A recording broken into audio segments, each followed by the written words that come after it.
Mereka semua akan berlibur musim panas yang indah, bersembunyi di sebuah resort bak surga yang terletak jauh di wilayah Ukraina yang diduduki. FSB Rusia menikmati matahari, pasir, dan juga menyusun rencana licik. Mereka pikir mereka sedang bertindak cerdas. Ukraina tak akan memeriksa resort untuk mencari tentara Rusia karena masih banyak lokasi di wilayah pendudukan yang lebih masuk akal digunakan FSB. Tapi FSB salah.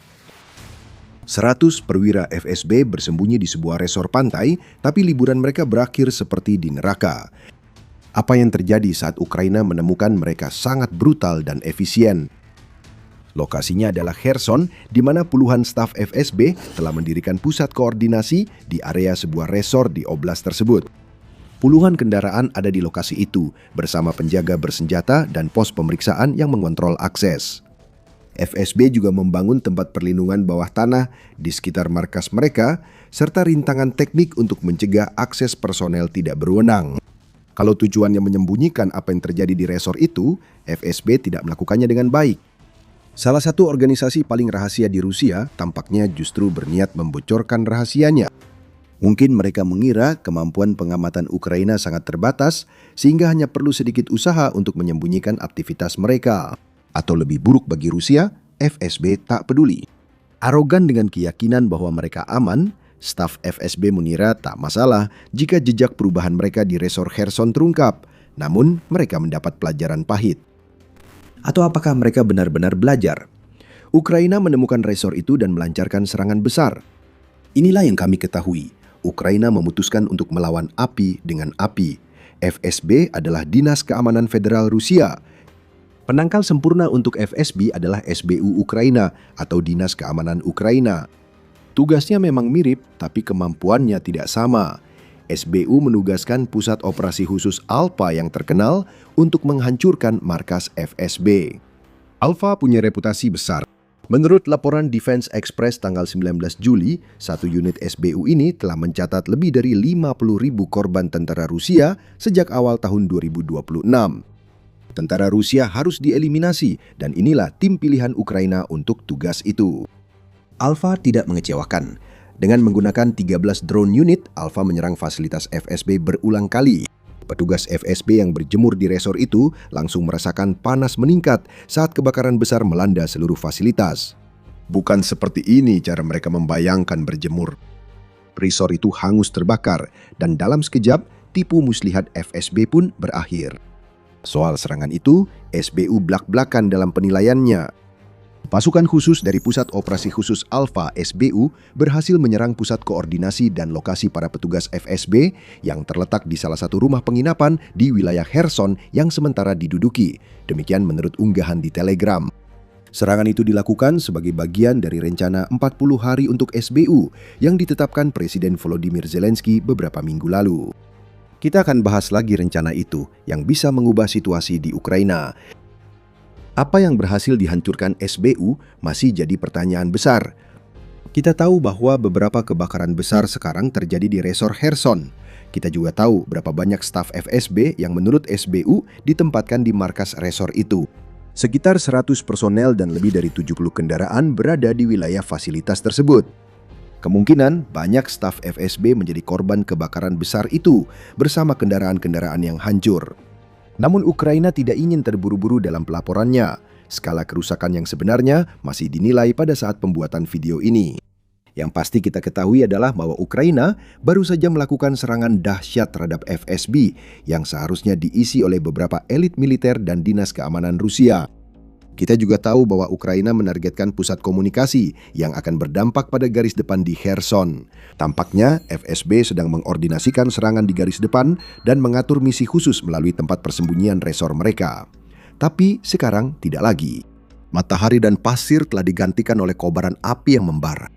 Kami memiliki rekaman serangan itu yang dipublikasikan SBU di X dan Telegram. Video itu membuktikan semua klaim soal unit Alfa dan efisiensinya yang tanpa ampun. SBU tidak mengungkapkan tanggal pasti serangan tersebut atau lokasi tepat resor itu. Institut Studi Perang ISW menilai rekaman yang lokasinya telah dipastikan menunjukkan wilayah itu adalah Sasliustava, sekitar 130 km dari tepi barat Sungai Dnipro. Dari rekaman itu kita tahu FSB tampak benar-benar tak berdaya di markas rahasianya. Beberapa kali kita melihat rekaman dari drone FPV saat drone itu menabrak sebagian fasilitas tersebut.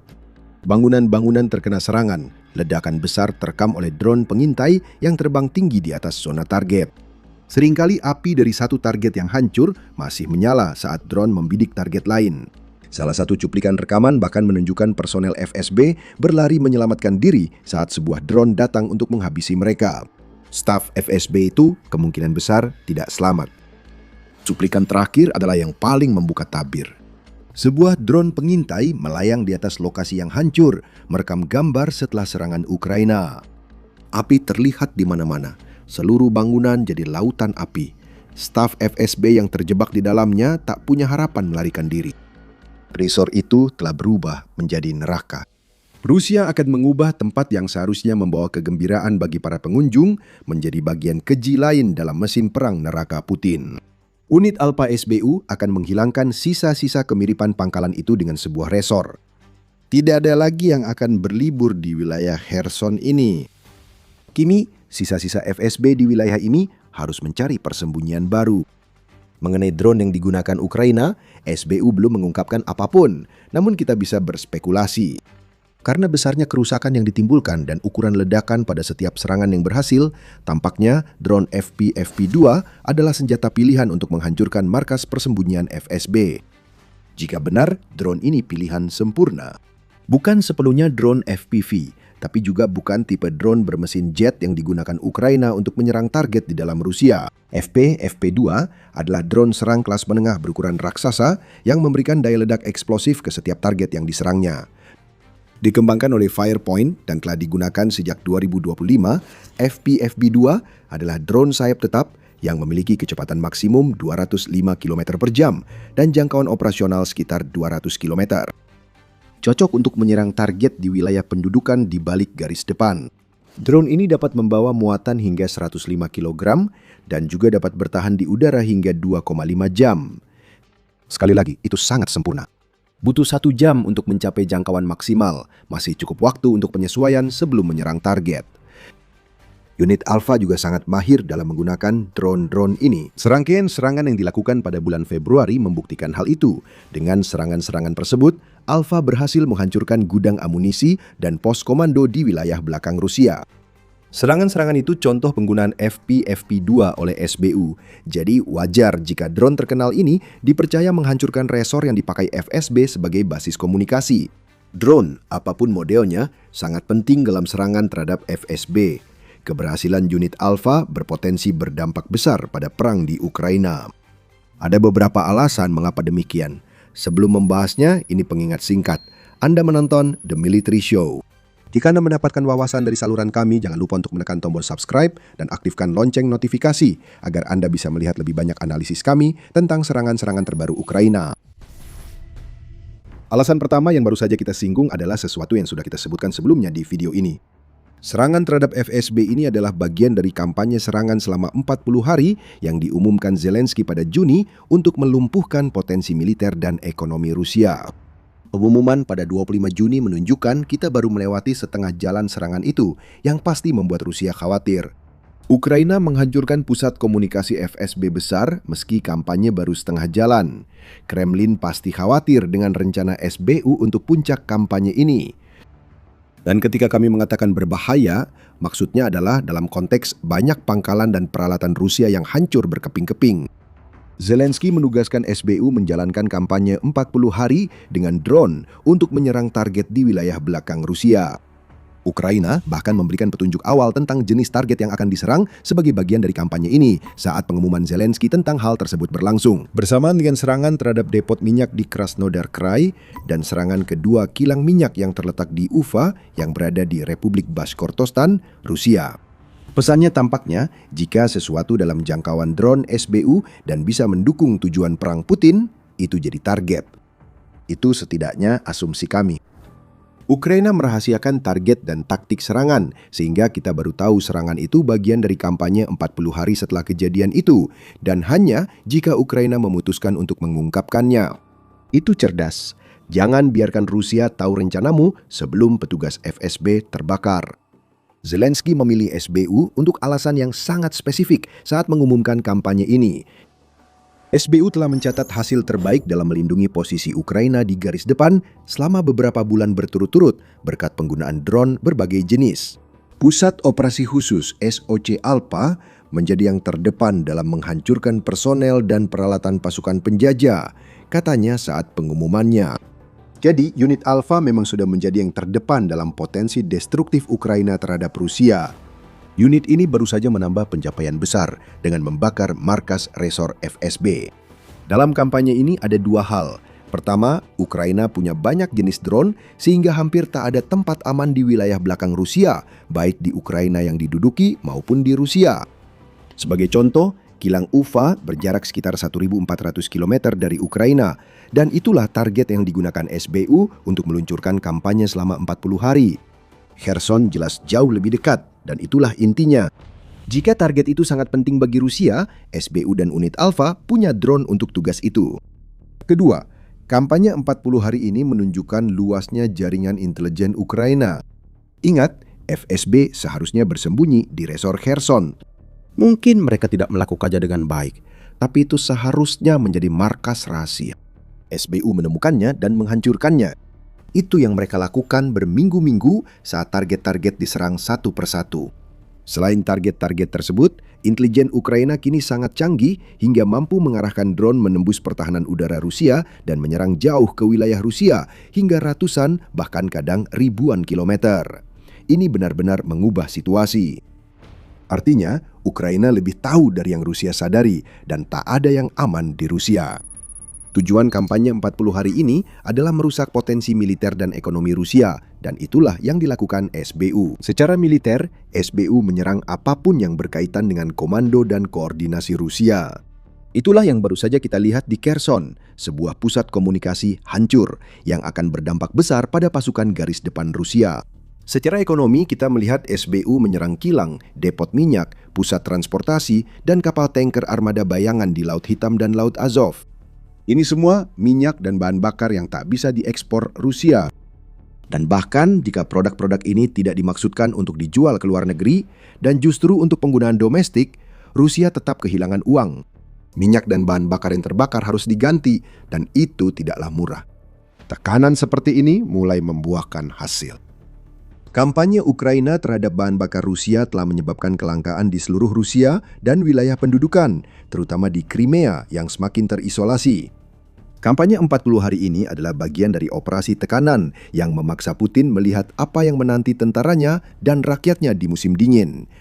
Bahan bakar terbakar, Ukraina akan lanjut serang infrastruktur energi saat cuaca makin dingin. Ukraina juga memiliki kepentingannya sendiri di sini.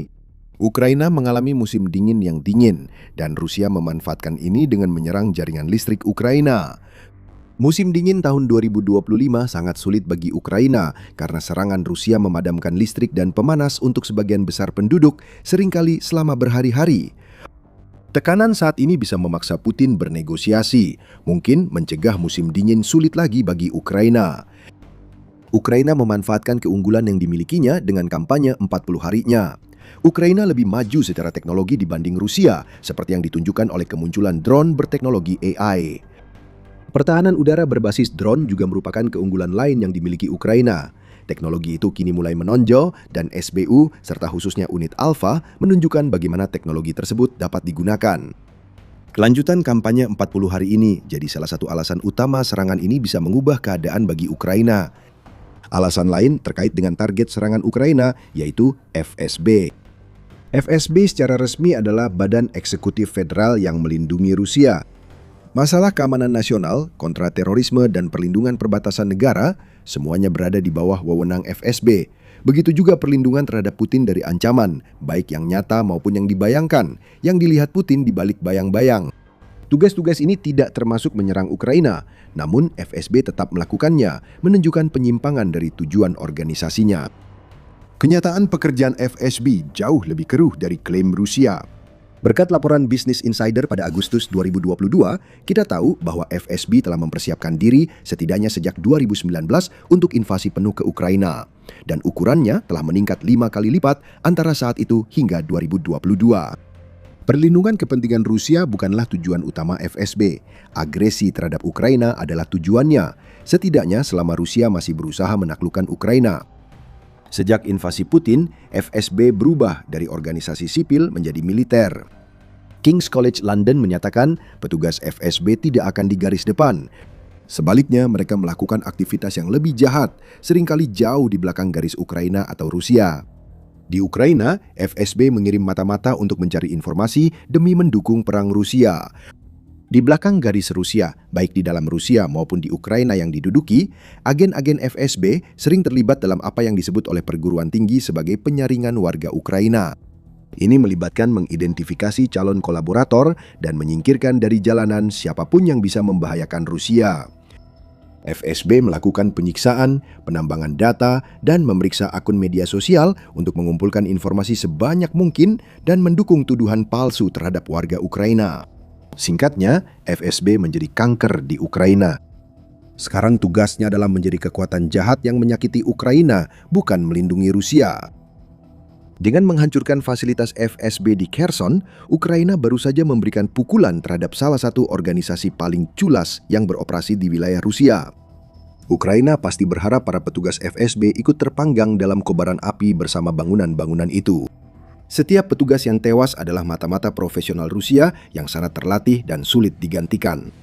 Meski sebagian besar dari sekitar 100 personel di resor Kherson selamat, mereka kehilangan peralatan komunikasi dan mungkin data penting.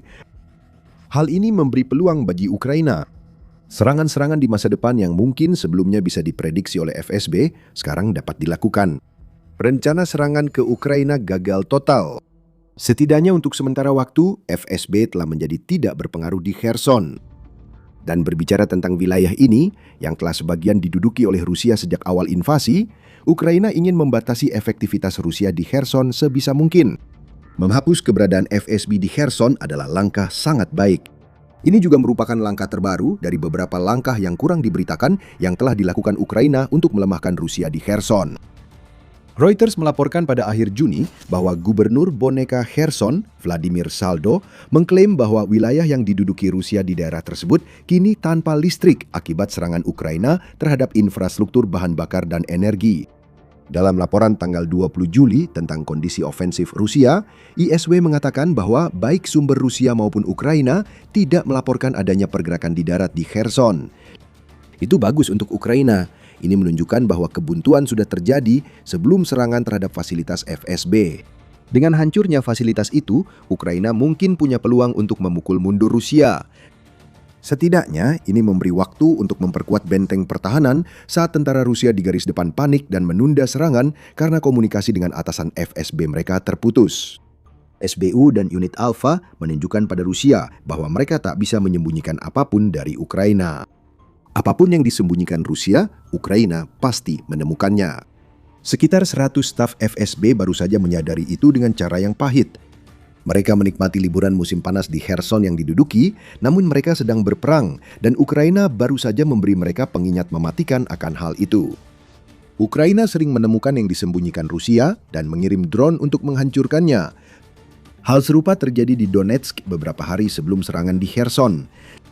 Rusia menyembunyikan depot bahan bakar di pabrik beton terbengkalai. Ukraina menemukannya dan melancarkan operasi neraka untuk menghancurkannya. Tonton video kami untuk info lebih lanjut. Jika Anda suka analisis kemenangan Ukraina atas Rusia di FSB, berlangganan The Military Show untuk update berikutnya. Terima kasih sudah menonton.